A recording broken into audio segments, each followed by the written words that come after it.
নমস্কার, আপনাদের প্রত্যেককে ইংলিশ টিউশনে সুস্বাগতম।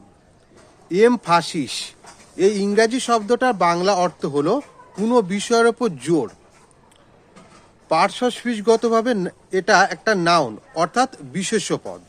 এর একটা উদাহরণ হলো he put emphasis on honesty, সে সততার ওপর জোর দিয়েছিল।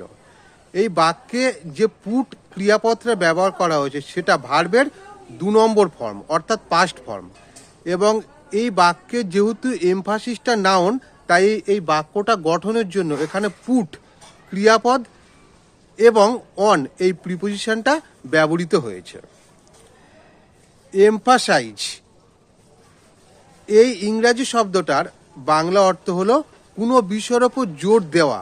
আগেরটা ছিল শুধু জোর অর্থাৎ নাউন, এটা হলো জোর দেওয়া এবং এটা পার্শ্বস্পৃশগতভাবে ভার্ব অর্থাৎ ক্রিয়াপদ। এর একটা উদাহরণ হলো হি এমফাসাইজড অনেস্টি, সে সততার ওপর জোর দিয়েছিল। এবং এই বাক্যটিতে এমফাসাইজ যেহেতু একটা ক্রিয়াপদ তাই এখানে অন্য কোনো ভার্ব ব্যবহৃত হয়নি এবং এখানে কোনো প্রিপোজিশন ব্যবহৃত হয়নি। হি এমফাসাইজড অনেস্টি, সে সততার ওপর জোর দিয়েছিল। ধন্যবাদ।